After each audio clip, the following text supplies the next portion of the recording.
Welcome to the Filipino American Women Project, also known as TFAW Project for short, a podcast show that features stories and life lessons told by American women of Filipino descent. We're your co-hosts, Jen Amos. And I'm Nani Dominguez. And thank you for joining us. If today's conversation resonates with you, text us and let us know at 415-484-8329. And if you want to show us some love, buy us boba at buymeacoffee.com/Jen and Nani. It says coffee, but we love boba. Again, that's www.buymeacoffee.com/Jen and Nani. Awesome. With that said, thank you all for your love and support. Now let's get into the show.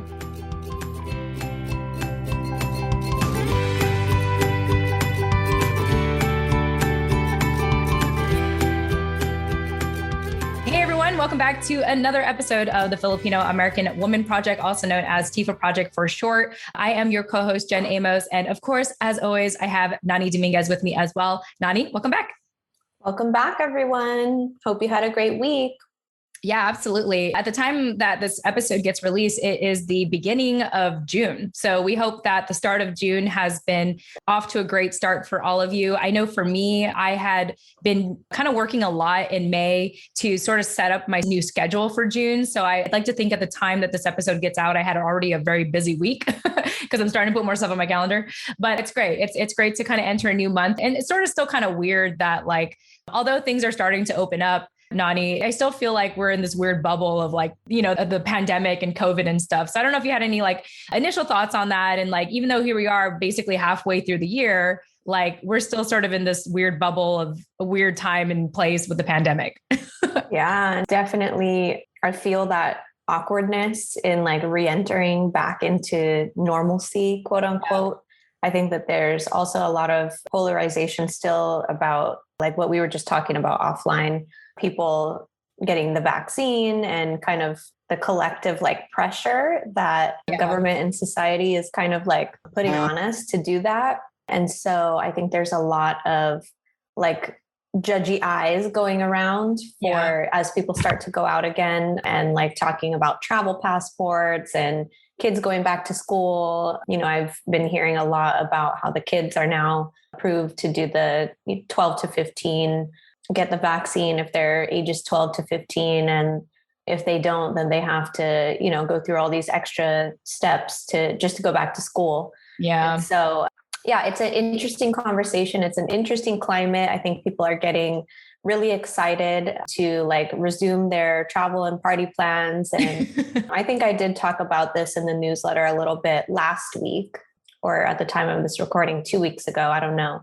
But, I think it's important to just note that while we've all been in this together since the COVID-19 hit the world, we have not been all traveling in the same boat, and we've all been impacted in different ways. And so I think it's important to note that while you may be getting excited because you're vaccinated and you have party plans for the summer and the weather is nice outside and, you can start having fun again, there's still a lot of communities that have been really just wreaked havoc on, and places around the world that are not in the same position, especially back home in the Philippines. They just got their vaccines and started distributing them. And so it's just a privilege to be here in a place like this, where we are kind of, from the looks of it, ahead of the curve in comparison to the rest of the world. So I did just want to mention that. And other than that, you have every right to get excited to go outside again and party and have fun and do whatever it is you're going to do. But please just remember to be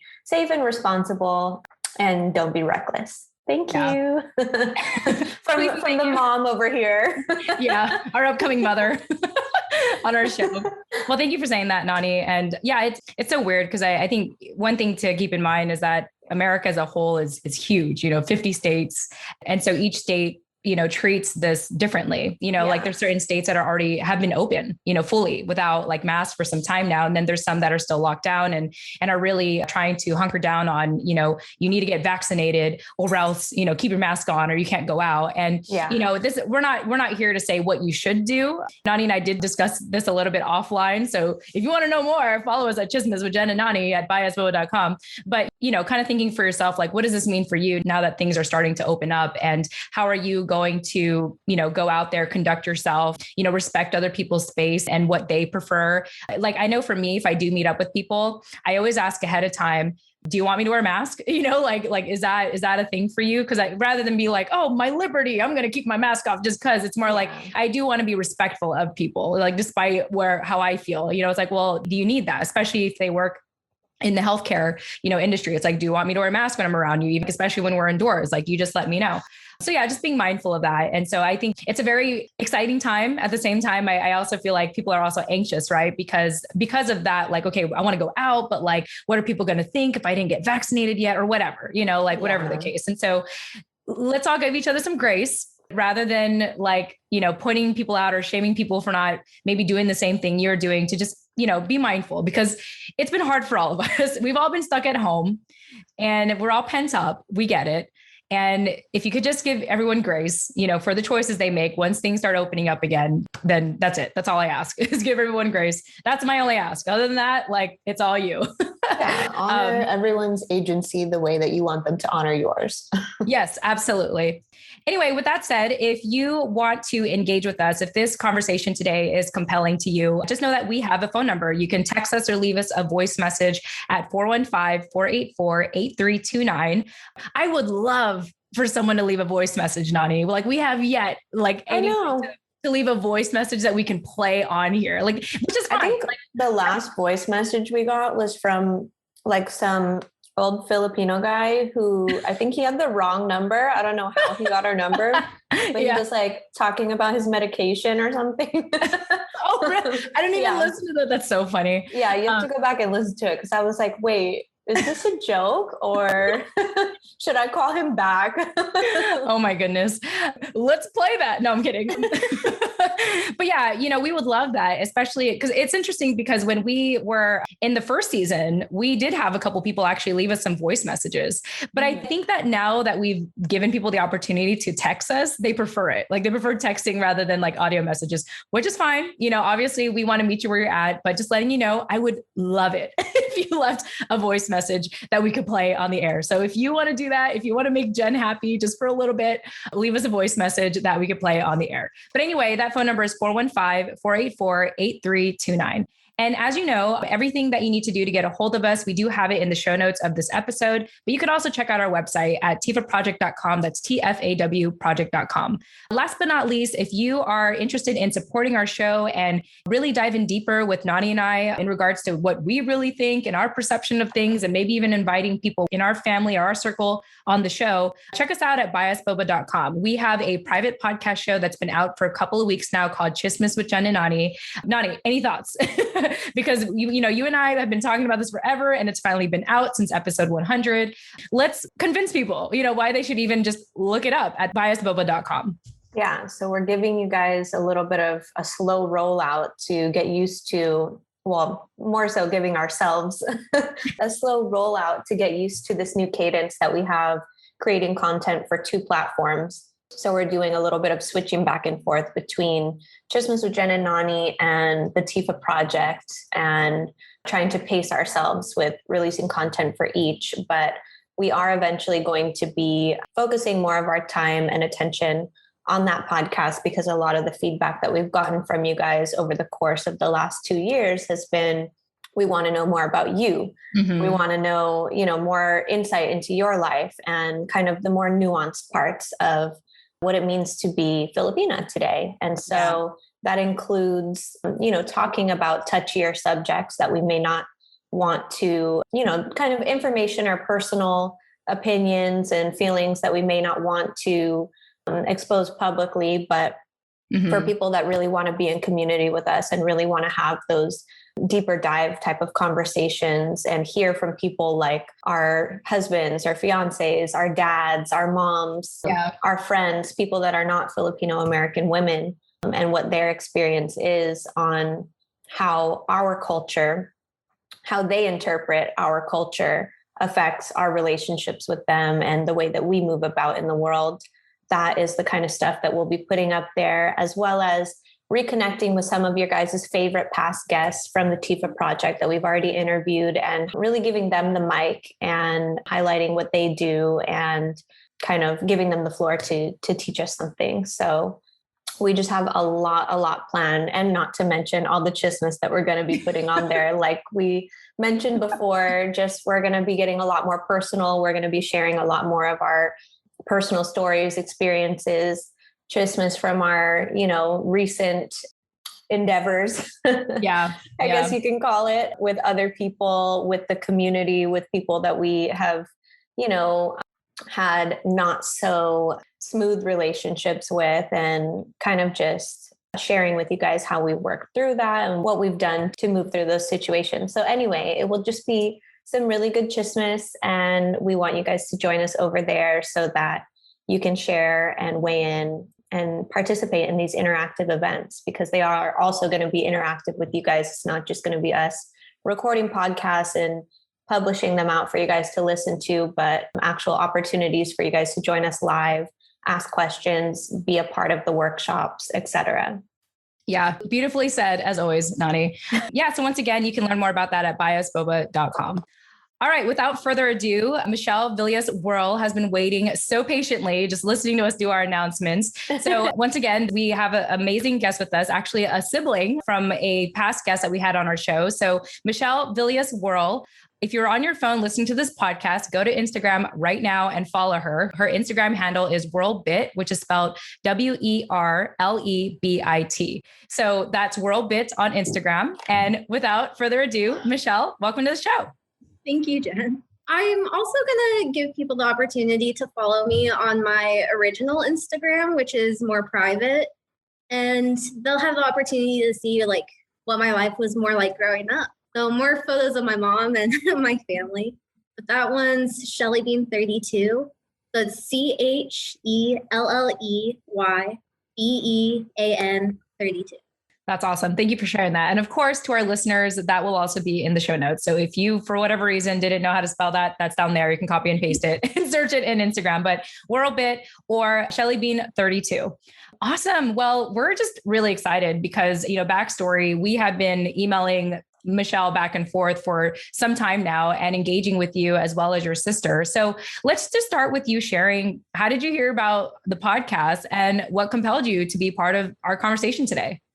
So no surprise, I heard from my sister, and I actually binge listened to Stories with Sapphire before I finally listened to the Filipino American Women Project, because I guess at the time I was in Reno on vacation, and I just felt like I really needed to touch base with my culture. And one of my favorite stories is like the horror stories of the Philippines.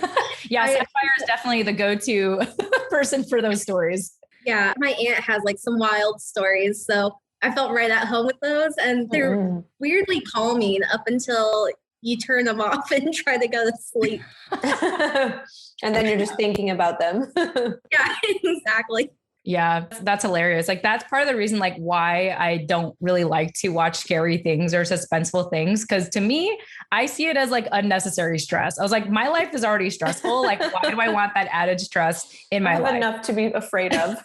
Yeah. I am afraid when my dog barks. I'm like, who's there? Who's going to murder us? It's already scary when my dog barks. So I'm just like, okay, that obviously I don't have a tolerance for that, but definitely kudos to Sapphire, who has been on our show twice, actually. So really quickly, if you want to learn more about Sapphire, she was on our show for episode 52, actually back at the start of the pandemic, March 9, 2020, as well as episode 76, which was for Halloween. For Halloween. She helped us wrap up Filipino American History Month, which also happens to be the same month as Halloween. So it was a double whammy for her. She's like, oh, this is perfect. I got to talk about scary stuff and I got to talk about Filipino American history. So it was just really perfect to, wrap up the conversation with her. And also, just for our listeners to know, if you want to learn more about Michelle's sister, April Werle, she actually joined us in episode 94, which was earlier this year, February 19th, 2021. So she was such a pleasure to speak to. And I know that you two were talking to each other before she went on. And I think you guys like shared ideas of like, oh, make sure you mention this, when you chat and stuff. So it was before I finally submitted. She was like, you really need to submit that now. And I was like, okay. Because originally I was going to have her read through my answers before I submitted mine. And this was after her interview. Yeah.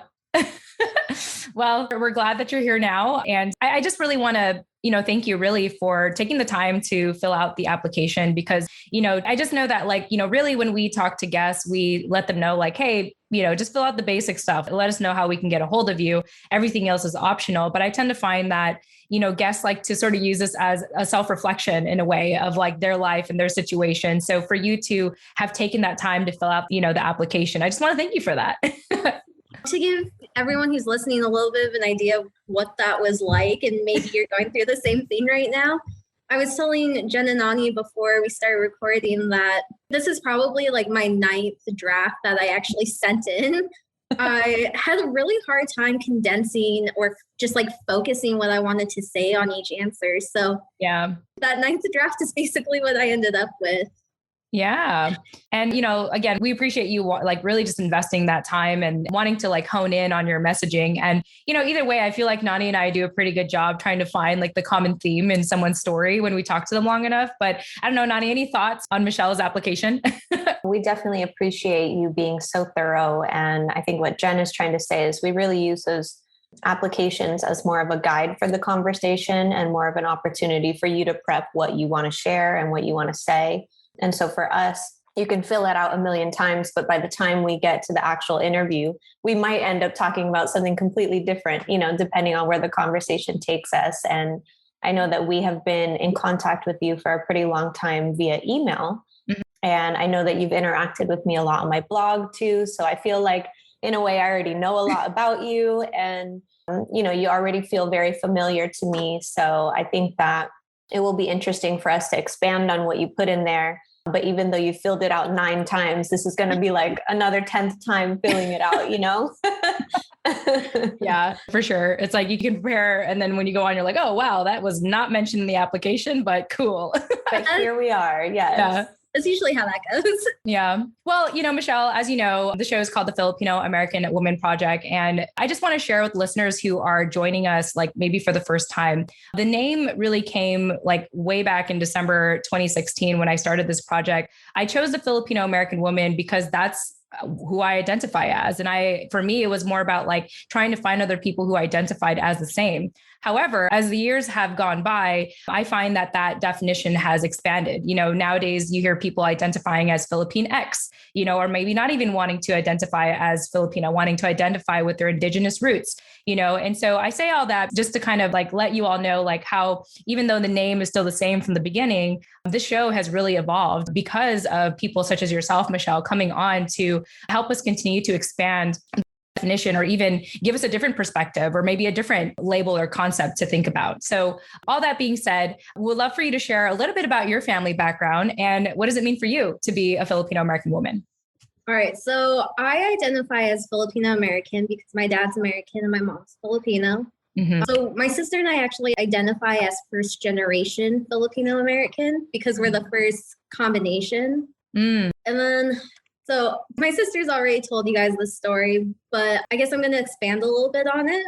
Mm-hmm. My parents met through my eldest aunt who already lived here in America in Montana. And my dad went to Cebu with my aunts. And originally he was supposed to meet a woman on another island, but that didn't happen for some reason. So after like about a week of staying at my grandparents' house, he actually asked my mom to marry him. Wow.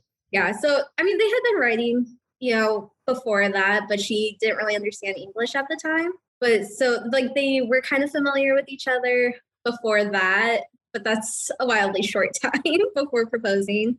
And then they had a civil marriage in the Philippines. So my mom actually came to Montana on a spousal visa. Mm-hmm. So we've always considered it an arranged marriage because 1, it was wildly short, and to, I don't think my mom had planned on getting married. Yeah. Wow. She told me yesterday that it was her parents and my dad that arranged it. And I think she also mentioned my aunt had some hand in that for sure.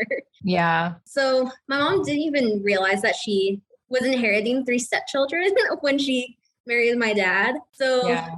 I think she knew about one of them. Our family is a little bit complex because my dad was married twice before my mom, and he has kids with both of his ex-wives. So I have an oldest sister who's a half sister.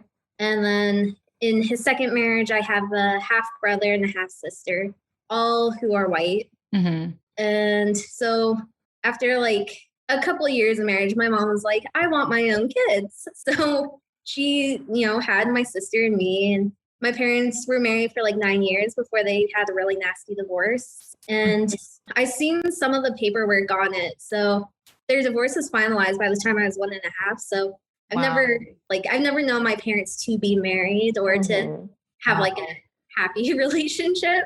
It's always been fighting. And then my mom was really concerned that my dad would be able to take us away from her. So she buckled down and she got her citizenship. So she wasn't even a citizen until after I was already a little kid.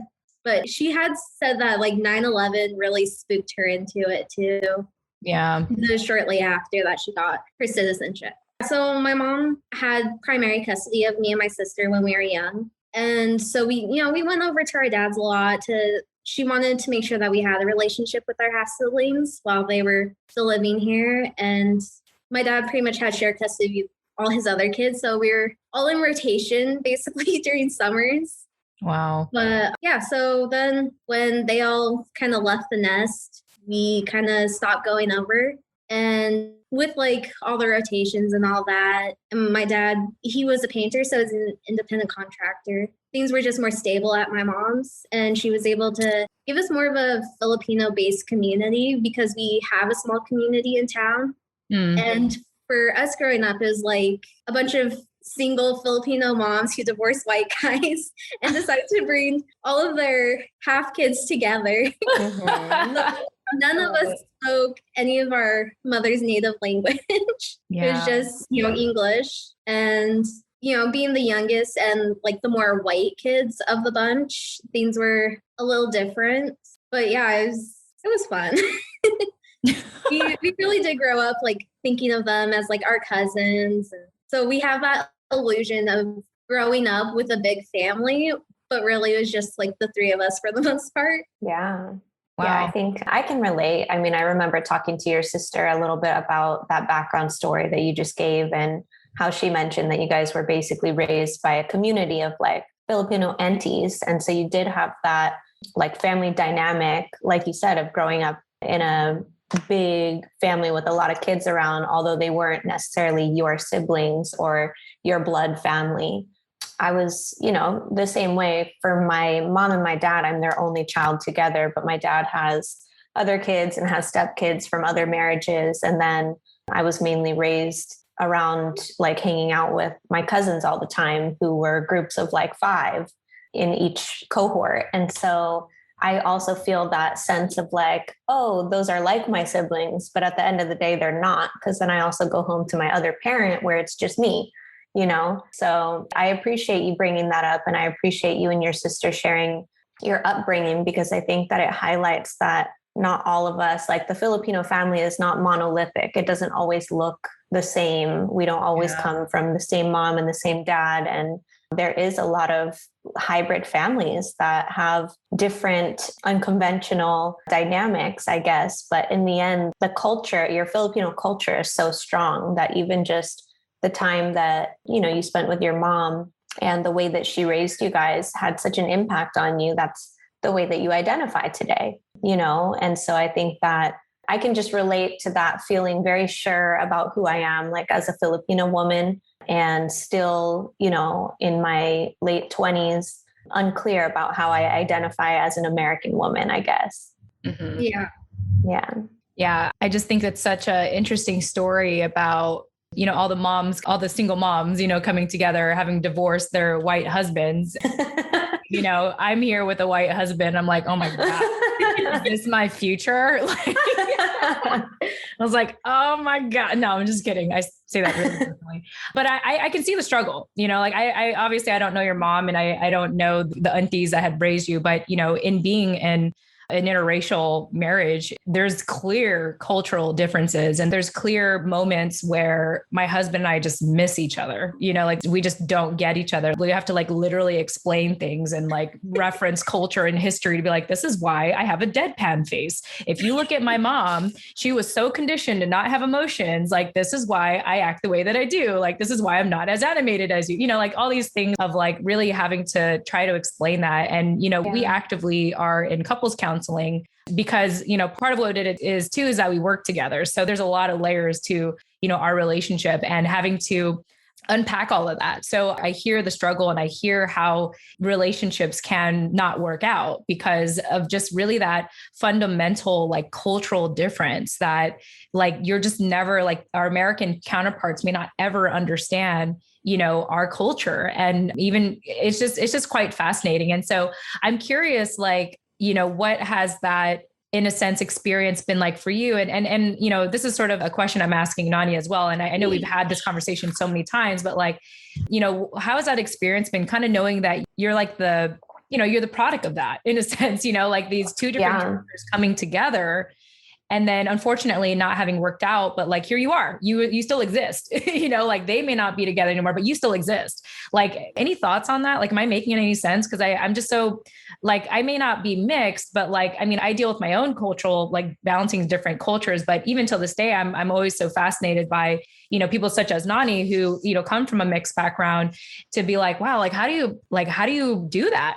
Yeah. As ignorant as that sounds, like, I'm curious from your perspective, Michelle, and then of course, Nani, I'd love to hear you again, explain that. Yeah, I can go first and then you can piggyback, Michelle. So basically, I appreciate you asking that, Jen. I know that you feel maybe a little weird, like you don't want to be like stepping on anyone's toes by asking that. But I think that that is like the epitome of the internal conflict that mixed people feel. And for me, that's something that I've been thinking a lot about, especially recently, now that I have a baby on the way who's going to be even more mixed than I am.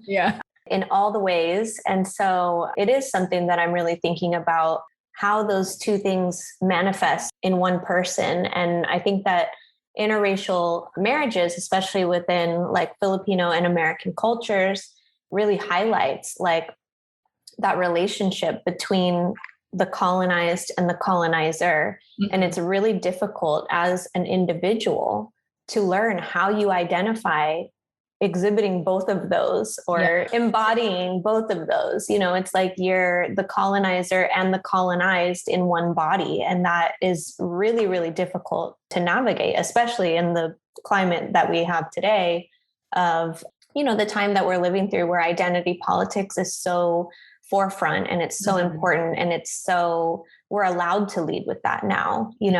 I think that the generation that our parents come from is just not like that. Like, they didn't focus a lot on that because they had to worry about other things like giving us food and keeping a roof over our heads. And, we have the privilege of being able to really unpack that and ask ourselves, what does that mean for us? And so I think that that's something that, again, I feel very rooted in my Filipino identity just because of my upbringing and how prominent the culture was in how I shaped myself as an individual.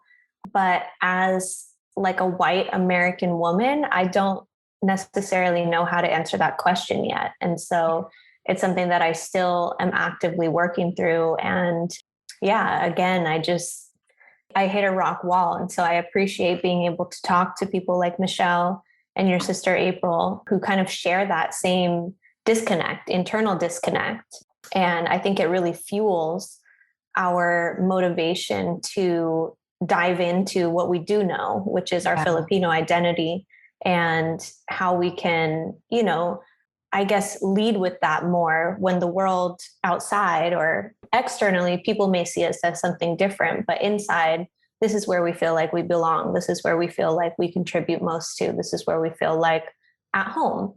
And so, there is just this constant struggle of like not feeling like you're able to fit into either of these spaces entirely and being stuck somewhere kind of in between. Mm-hmm. Yeah. Thank you so much, Nani, for sharing that and continuing to, I guess, indulge me in that conversation because, you know, it's sort of like this weird, like, I feel like I'm having this outer body experience of someone asking me like, what are you? No, what really, what are you? Where are you really from? And I feel like I'm that to you, you know, when I ask those questions. So I'm, you know, and why I'm okay with kind of just, you know, failing forward or like kind of just messing up like right now is because as a community, we're still trying to find that language. Like we're still trying to find that verbiage. And so I also appreciate you just even acknowledging for yourself that you kind of hit a wall on this and are still trying to find the words. And, you know, as we often say on the show, we hope that collectively we can find the words together. So thank you for that, Nani. And Michelle, would you like to answer that or piggyback off of Nani or share your thoughts? Yeah, I'm going to piggyback off of that. So I have always struggled with like where to kind of identify myself because I kind of feel like Chopin, where you're white on the outside and brown on the inside. There you go. Yeah. Also one of my favorite treats, but I don't know how to make it, unfortunately.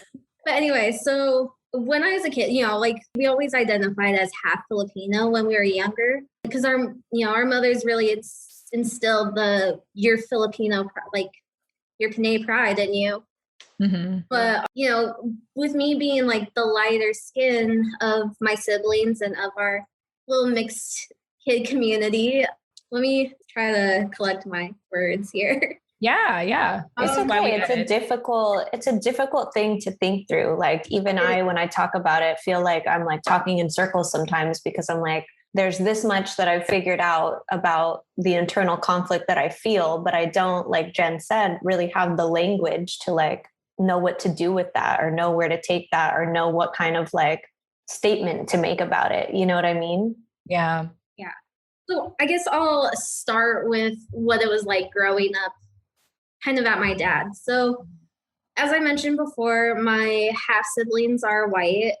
So my brother he wasn't really around much because he was older and, you know, he's a boy and he went off into the military. But with my sisters, for some reason, they always wanted to like compare skin colors. Oh, wow. Because like my mom was brown. So like it was always accepted that my sister April was like brown she's not that brown. So just darker.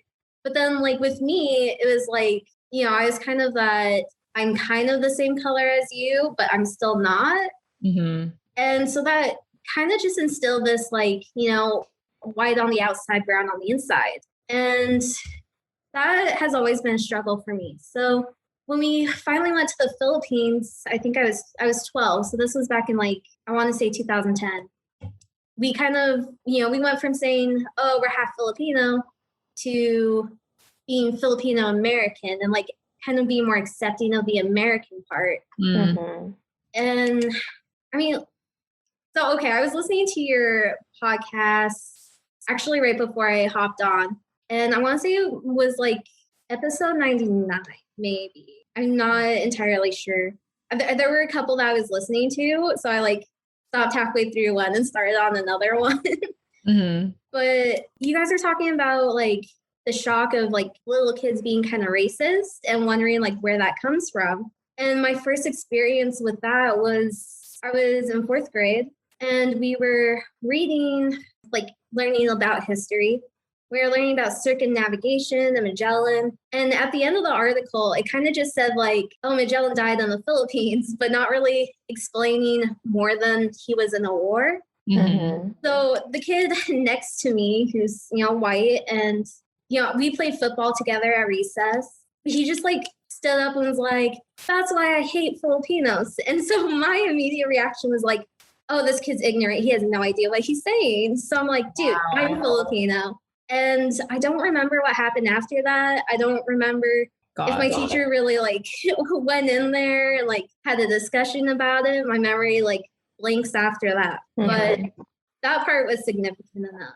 Wow. I mean, I would be caught off guard too. You know, if someone just cannily be like, that's why I hate Filipinos. You're like, hello, like I'm Filipino. Yeah. I know that because there's nothing about him that says he's racist. Mm-hmm. So I know that he said it out of ignorance. But, you know, it was stuff like that when I was a kid. And then in 2017, I went to Job Corps. So I had moved in with my brother for a little bit, trying to like reconnect with my half siblings in Nevada. And I wasn't ready to go home. So I decided to go to Job Corps. The majority of the people there were either Black or Hispanic. So I was like a double minority, being Asian and being white. There were some Pacific Islanders, like Samoans, I think, but there's not really a lot of Asian kids. So I couldn't really connect with that, even though there's, plenty of Filipinos in Reno, but we were in a gated community. So we didn't really have that access. So for me, it was either I fit in with the white kids or I fit in with the, Hispanic kids. And I kind of picked both. I took the automotive classes there because I didn't know what else to do.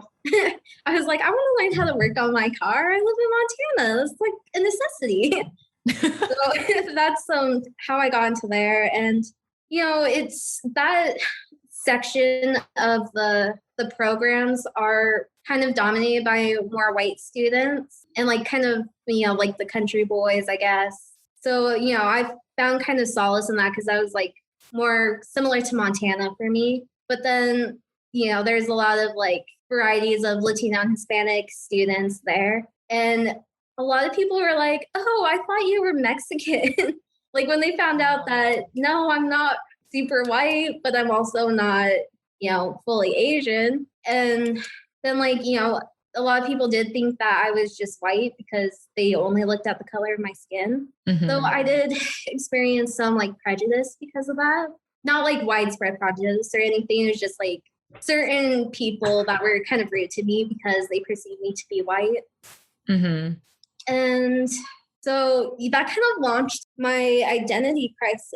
I think what I'm hearing is basically you've been all these places and you've inserted yourself in all these different spaces, whether it be at school or in Reno living with your brother or back home in Montana. And you've just been really always searching for belonging and like where you fit in, like we were talking about earlier. And I feel like for us mixed kids, we're always very hyper aware that we're not enough to be in these white circles and we're not enough to be in these fully Filipino circles. And so we let other people define that for us. And I think that, always turning externally to someone else to tell you where you belong is exhausting, especially as a child that's moving around a lot and whose family, it's not just the outside world that's doing this to you and telling you, where you belong or how you should feel about yourself, or, the story of Magellan is supposed to make you hate Filipinos. Like it's not just the outside world. You're also experiencing that at home in your split household, going from your mom's to your dad's and really only feeling safe around that community that you had with your mom and all of the aunties that raised you essentially, but not being able to really display that on the outside for other people to understand about you. Yeah. And it was hard when I came back from that experience. So I lived there for a year, which is actually where I met my fiance, who is Cuban. So we're a biracial or a mixed race couple. And so our kids are going to be like yours, Nani. Like, yeah. And but when I came back, I felt more displaced than when I did when I was actually at Reno, because I was like, I felt like such an outsider.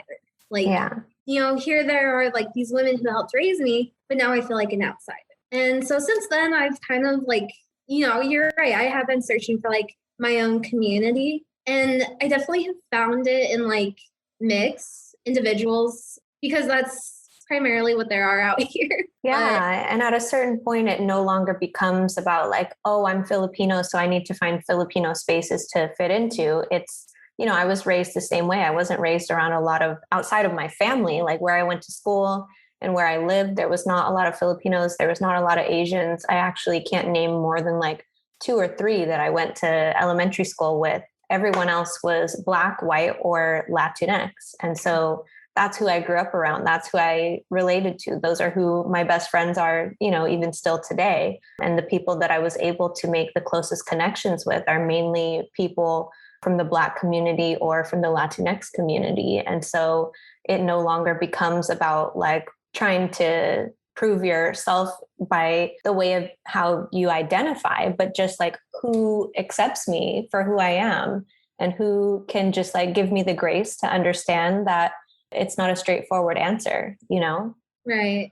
Like I actually connected with Rain on that because I had just listened to your episode and I follow pretty much everyone who like comes on the show. So I messaged her because her episode was like being in the Philippines but not feeling like she belonged there. Right. And I was like, that's like how I felt, but like the white version of that. Yeah. So, and it was pretty great that she's in Reno. I was planning to make a trip up there this summer and like kind of connect with her in person. But, you know, my plans changed this summer because I got a summer job with the state. So that really altered plans. And then it's Louise's turn that's my fiance's name, by the way. His name is Louise. It's his turn to come up here. So he's never been to Montana when the weather is nice. He only knows what it looks like here in the winter. I don't know when I'm going to be up there, but when I do, I definitely want to connect with Rain and maybe go get some boba. Yes, yeah. Well, shout out to Rain. I feel like Rain's our new Stacy, Nani. Rain is like probably the most popular person on our show as of lately. Yeah. Everybody loves Rain, and understandably. I mean, we are so glad that we got to have that interview with her and that it was just so impactful to so many people in so many different ways for so many different reasons. Yeah. We're just really glad that we got to shine a little bit of her light for everybody. And I think that her willingness to be open and vulnerable and just share all the ugly parts of her story that are really not ugly, they're really beautiful, but you know, because of the shame that we carry around those kinds of experiences, we are made to believe that they're ugly. And so I just love that our community has come together to reach out to her and like just show her and express to her how impactful her sharing that really was. And so, yes, if you have the chance to, please meet up with Rain. Please get a boba with her. We think she's amazing. We love her. She's an incredible person. Yeah. And if you want to reach out to Rain or learn her story, the very popular one as of late, check out episode 90, which came out at the beginning of the year, January 22nd. So not too long. I mean, it's already like halfway through the year, but still, I was like, it still feels like that was yesterday.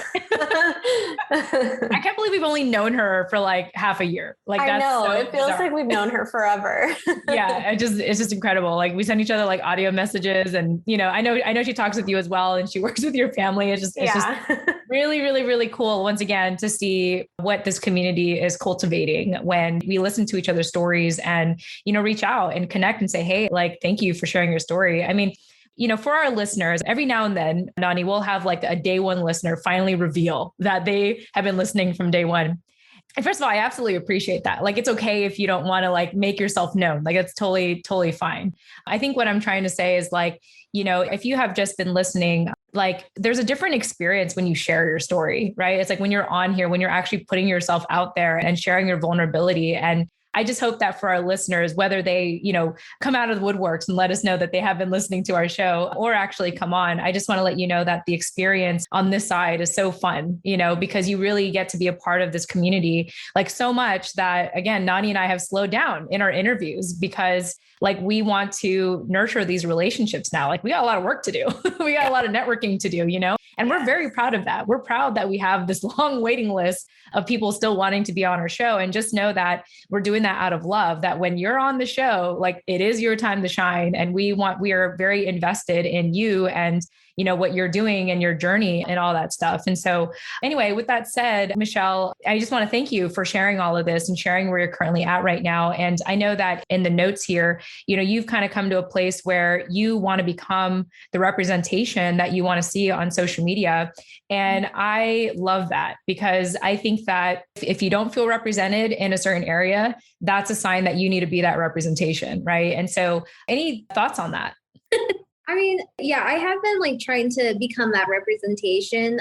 I'm working on trying to create a new club at my school. And I also have an interview next week for student ambassador at my college. So this club that I'm trying to create, I'm working with a friend of mine. He's Vietnamese American. Mm-hmm. And we called it MIMO. That might change, but it's basically, we're trying to create a club for minorities and mixed minorities. And some of the scholarships that I've been working on my student government to push forward, which we've allocated for some of these, is just like trying to bring in like more students that are from different backgrounds. You know, like my school happens to be very, very white and also like mostly non-traditional students because it's a community college.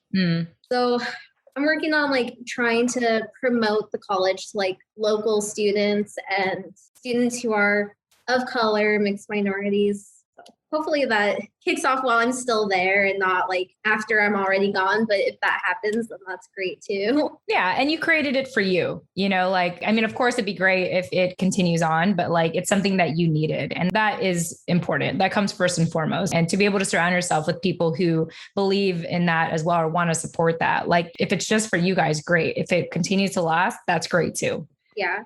And we actually have a neighbor a couple doors down that has lived here for a while, but we've never really interacted, partially because my mom, like she works graveyard. So we don't really get out of the house very much during the daytime. But we went on a walk, which was not normal of us to do.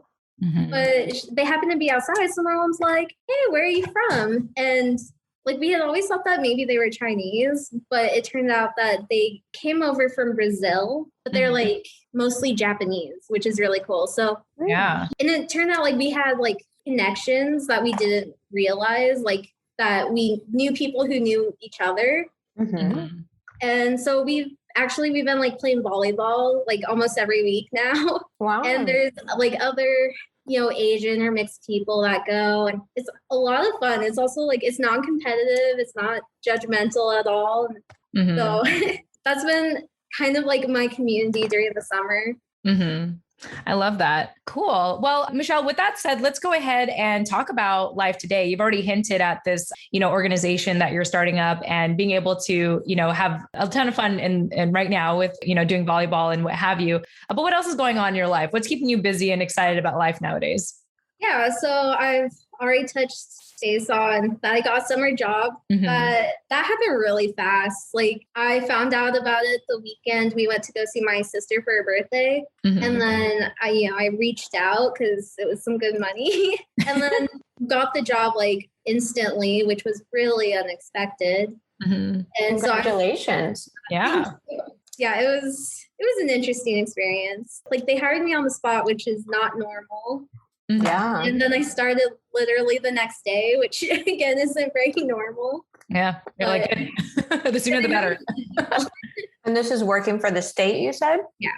Nice. So I'm working as a temp basically. And I'm finally going to get to meet the person who's actually works that position that I'm temping as. Oh, okay. That'll be exciting. I'm going to get a lot of job experience from that. Then, you know, volleyball clubs.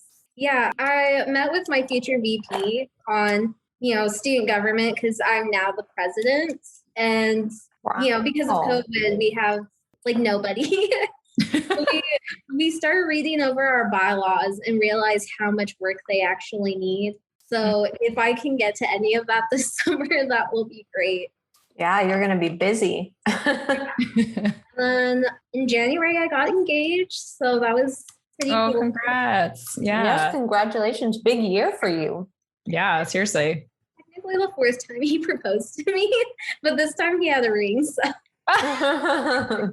so it was official. Yeah, it was like your families can't deny it anymore. There's a ring. Yeah. He actually proposed to me in our favorite, what we each consider to be the favorite room of the house. So it doesn't sound really romantic and he'd probably hate me for sharing this, but he actually proposed to me in the bathroom. Oh. That's like the one room of the house I always have to see when I go into someone else's house. Aw, that's cute though. The bathroom is definitely my favorite room in the house too. It was a very private, like, I mean, obviously it was a private moment because, you know, we were in the bathroom and the door is closed. And I think he didn't really want to like display that for like the other guests to see because we were also celebrating his birthday before we left. So kind of like we had cake, but it was like 3 of us knew that he had just proposed. Wow. And there were like other people there. And it was actually a really sweet experience and a really sweet memory. It sounds kind of weird, but it was very, very heartfelt. Yeah, that's all that matters, is that it's a unique experience to you guys and that you cherish that moment forever. Yeah, for sure. Is there anything else about your life today that you want to share with our listeners before we transition to the life lesson?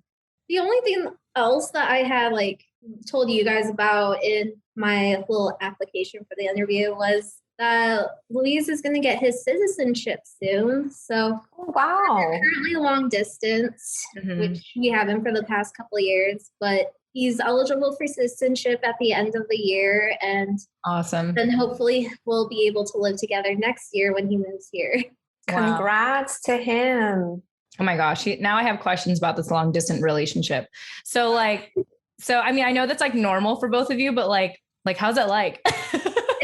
It's hard. Like, yeah, I don't know if other people experience this in their long distance relationships, but there's a lot of arguing because you can't like, you don't get to be physically intimate. You can't like hug and stuff. So yeah, you're kind of like, that's stressful. So you find ways to argue. Yeah.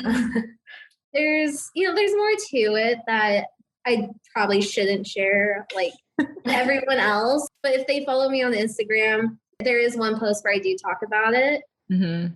And that's like one of the things that was hard when he still lives in Reno, but he was supposed to move back to Vegas after he finished Job Corps. Instead, he moved in with a roommate, and that was hard. But I knew this was something he needed to experience for himself. And so I've been, trying to be supportive of it. One of the things for him was to grow as a man, because he's from Cuba and he moved to America in 2016, which is a year before we met. So he's kind of going through that rite of passage that a lot of Americans and a lot of immigrants go through, which is, having kind of their place of their own and having their first car. Right. So he's going through that. And that's something that I think is necessary for him to go through. But it's been hard to be apart, because when we do argue, and you can read all about it in Nani's blog about self-soothing and, was it co-soothing? What is it? Co-regulation. Yeah. Co-regulation. That's right. Yeah. We read that together because we're going through some stuff and he wasn't understanding me. And, which is common when you're not the same, race and also not the same gender. You have a lot of miscommunication. Yeah. Yep. But yeah, and once he finally read it, instead of me just telling him about it, he started to understand what I needed from him.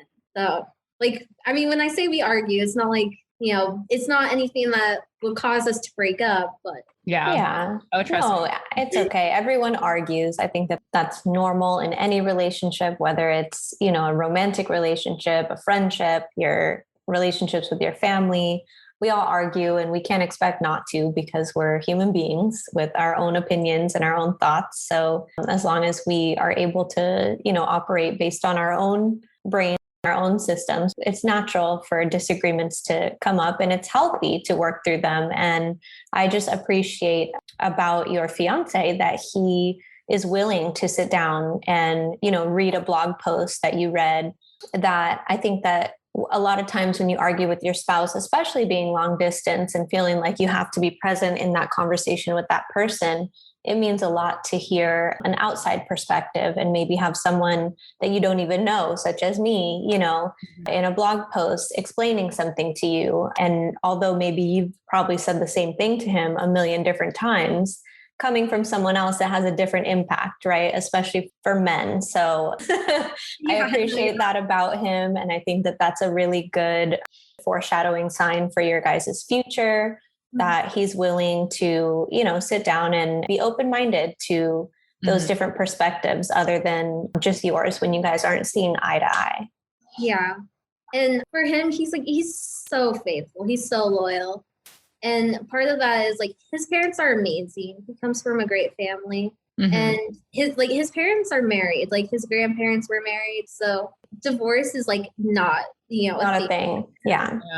And for me, coming from divorced parents, especially at the beginning, I'd watch a movie and be reflecting on it out loud. And then he'd he would get like upset because he wasn't included in like the vision of how I would raise my kids. I was like, but I can't, say how you would, raise our kids with me because you're a different person. You're going to do different things. Mm-hmm. And it's gotten better from there. Like he's starting to like really understand. So he reminds me like, he's not my dad or my brother. And then he's a lot like my mom and my sister. So yeah, he's great. He works really hard, especially like at the beginning, I would like stonewall because that's just how I responded to things. And like Jen was saying, like his certain kind of thing about you is like, you're not overly animated. And he's Cuban, so he's very animated. I constantly hear comments about that. Yeah. I was like, honey, you got to like spend more time with my mom. You'll understand me so much better, like, cause I am very very deadpan face, especially around him. I think for me, because he is very animated, and I don't know, you can tell me if your fiance is kind of like this. It's like, it's just a lot of stimulation for me. Like when he's like really animated, or he has like another big idea that he wants to share with me, or he's like trying to surprise me or trying to make me laugh.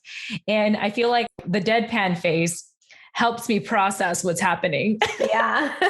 Like I get that. Like I'm not like in improv. Like I don't react right away. Like I don't have improv skills, like maybe I'm learning stand-up right now, but that's so different than improv, And so it's like, I don't have that immediate reaction. I'm like, okay, like the reason why I look like this is because I'm loading, like I'm processing like what you're trying to throw at me. It takes me a minute. Yeah. Yeah. That must be what it is for me too, because I don't always like understand right away. Like when someone makes a joke. Yeah. Like sometimes it's just like one of those jokes you just don't know how to react because you've either heard it like a million times and you still haven't figured out how to react to it, or it just like takes you a minute. And then like with other people, when they're interacting with someone who doesn't get that they're joking right away, I'm like, for some reason, I pick up on that so quickly. I'm like, they were just kidding. That was them being sarcastic, not his dry sense of humor. Yeah, it's funny when I try to joke with Scott, my husband, like I come off offensive, like, cause I'm very literal. I have like literal jokes. And then, he's obviously looking at me as if like I just like stabbed him or something. He's like, that's not funny. And then I say like, that was a joke. Like I was trying to be funny, and it's really bad. Like I can't think of like an example right now, but like I'll literally have to state like I was being sarcastic, and it was still with a serious face. He's like, well, then why aren't you laughing? I was like, I don't laugh at my own jokes. That's your job. You're supposed to laugh at my jokes. And it's because he laughs at his jokes. So I'm just like, okay, like we're not the same, but couples counseling works really well. BT dubs. I'm not suggesting that to you. I'm just saying in general, I was like, that helps a lot. Because it's kind of like how you and your fiance read, Nani's blog. It's like, it is good to have that third party. And to me, what matters the most in relationships is just that willingness to want to work with each other. Like if Scott didn't go to couples counseling with me, if he didn't want to like learn more about me and understand me, like this be a different conversation. But the fact that he's committed, and that's what, whether it's romantic or platonic, like that's what I usually just look for in relationships. Like we may not be on the same page, but are you willing to work on trying to get there? And it sounds like you two are doing that, and studying something even as Nani's blog and understanding that kind of, how to co-regulate and what have you. I think that's just like what Nani said. I think you're set up for success if you guys are doing that very early in your relationship, especially now that you're engaged. Yeah, I think he was very good about co-regulating when we were in person with like hugging and like making sure that he fixed things before we went to bed. Cause I would like, I would get upset because I'm a woman and things happen. And sometimes you're a little too sensitive, but well, first of all, it's okay to be sensitive, and it's not just because you're a woman, it's because it's who you are, and that's okay. Yes. It's always fun to talk about relationships, to be honest. I mean, actually our last interview with Catherine Fabria, I mean, the quote of that episode was, a lot of being Filipino has a lot to do with our relationships. And so, at the end of the day, it's like the reason why everyone's story is so compelling is because of our relationships. Like who taught us to feel like we weren't enough, who empowered us to own our space. It's all about everything we're sharing, like is a result of people in our lives, or even, people in other people's lives that influence them to influence us a certain way. So I like hanging out and just kind of indulging and talking about our spouses because that's always a fun topic. But I want to go ahead and talk about your life lesson, Michelle, because I think it's a really good life lesson worth noting. And the life lesson that you want to share with us today is that if you are of Filipino descent living in America, to not let other people or the color of your skin get in the way of you proudly identifying Filipino American. And I love that. Go ahead and elaborate more on that.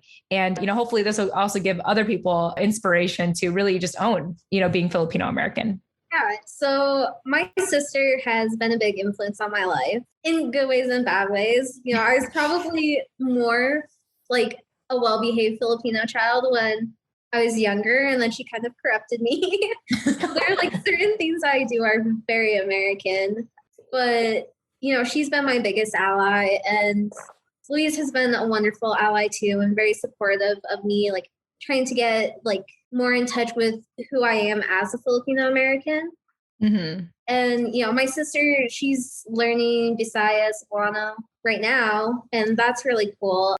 She could speak that when she was little, but then, when they came back to the US after that trip, she was very confused about whether or not to speak English or Bisaya to certain people. So my mom just kind of stopped teaching us. Mm-hmm. And eventually, like, I want to do that, but school's been really hectic for me and I just can't focus on that, which, I feel like that's fine now because there's a lot of people who share their stories on the show that they didn't even really get in touch with who they were as Filipino American women until they were older. Yeah. So I'm not trying to push myself to be in a hurry, but just like having that ally in your life and someone who like recognizes you for who you are, it makes a huge difference.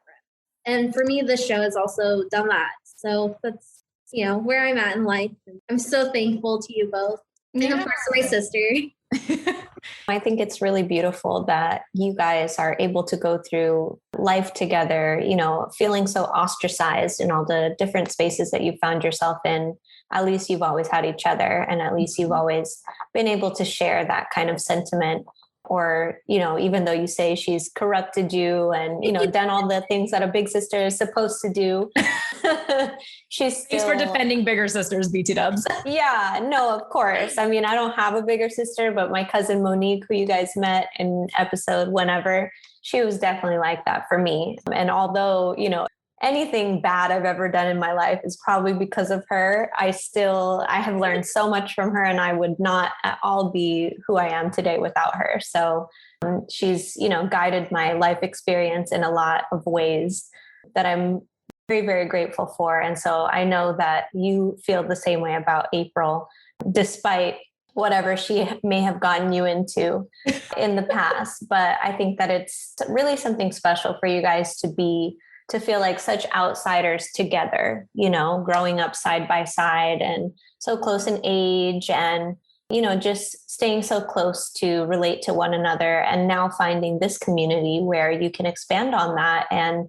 where you both feel like you can feel like you have a second home and second big sisters, in Jen and I, because that is essentially what we're here for. And that is essentially why we do this every single week. So I appreciate you sharing the impact that it's had on you, and even the interactions that you've had with my blog and sharing them with your boyfriend. It's really meaningful, the connection that you've made with us, especially through the private emails as well that we've talked pretty extensively through. So yeah, we just appreciate you being a part of this community. Again, we hope you feel like this is a second home for you. We hope that you feel like we're your sisters and that we're here to guide you in the right direction. And if, there's anything on your mind, you know where to find us, you know how to reach us. And we just hope that you continue to do that and also build on the community that with the other people that we've interviewed, such as Rain, next time you're in Reno, we hope that you get a chance to catch up with her too.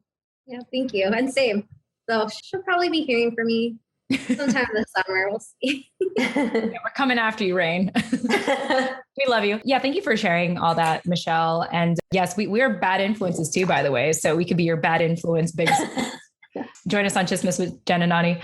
But what I really liked about what you said is that, as you're starting to really kind of own your space and really embrace who you are associating yourself with resources, people, voices that help you go in that direction, such as our show. And I think that is the most important thing, that if we're looking for change, we have to, in a sense, change our friends, like change, maybe not necessarily change, but like add those influences, like intentionally add new influences in our life. And so I just applaud you, for doing that, for wanting to do that. And just to piggyback off of what Nani said, we're just so grateful that this show has been such a positive impact in your life, and not just the show, but even in engaging with Nani's blog, notesbynani.com, by the way, just helping you do some promo here. And, and so gotta do that, because people are like, wait, what's Nani's blog? I was like, here it is. Notesbynani.com. We never really say that publicly, Nani. It's so funny. That's true. We have like our own websites, but we never talk about it. So I'm going to talk. I never think to do that. Yeah. Thank you. And so, yeah, that's like a podcasting thing. It's like when you're talking about something and you need to reference a website, you bring it up because the listener's like, oh, I can look it up while I'm listening. So one more time, notesbynani.com. You're welcome, everyone. But no, thank you just for being a part of this. And, it's so crazy to think here we are like 100+ episodes later. And I just, with just sort of the turmoil of life, even for me, I bring this up quite often, just like really feeling rooted out here in the East Coast and trying to establish myself. Like this has been such a great thing to have, like, even though it's for everyone, it's for me too, to know that like, I have a community I can come back to and I can talk to, and I can have these very candid conversations that, you're not always going to have with people in public or in a group setting. So to be able to have like these conversations in this fashion has been such a gift. So thank you for being a part of that online and offline. And I think that's it. I think that's all I have to say. Is there anything else, Michelle, that we haven't covered that you want to share with our listeners before we go? Yeah, the only thing I can really think of right now is, I did say this before we started recording, but I'm going to do it again for my sister's benefit. The reason that we added Vilius into our names was because we were supposed to have that as our middle name, which is common in Filipino families, but my dad had other plans. So my sister was born with her name before my mom woke up from, after childbirth. And then with me, I actually had my middle name picked out before my first name. So the hospital was kind of mad at my parents for that, which my middle name's Isabel, which is after my paternal grandmother who had died when my dad was 4. But eventually I'm going to add Vilius into my name permanently. And it'll probably, my fiance and I have actually been talking about how we're going to do our last name, because he has 2 last names. And I have a lot of last names. Yes. Oh my gosh. Yeah. So we were thinking that we'll probably combine our mother's last names to have like 2 last names and then pass that down to our kids. Yeah, that's beautiful. I always wanted a long name. So that's really like, that's going to have a lot of syllables. That's for sure. Like whatever you end up choosing in the end, I know it's going to be long and it's going to be awesome. It's like, call me Michelle, but my full name is, like just so much in between. No, I love it. Well, again, to our listeners, if you want to go ahead and reach out to Michelle, you could find her on Instagram at WhirlBit, as well as ShellyBean32. And of course, we'll have that in the show notes for you if you want to look it up there. And I don't know, Nani, any closing thoughts before I do my official wrap up? No, just thank you so much for joining us today, Michelle. We really enjoyed talking to you. Thank you for sharing more of your story and perspective from everything that April shared with us in her interview. And it's just so good to put a face to the name and kind of connect the dots and learn more about your guys' family background. So thank you for sharing with us today. Well, thanks for having me.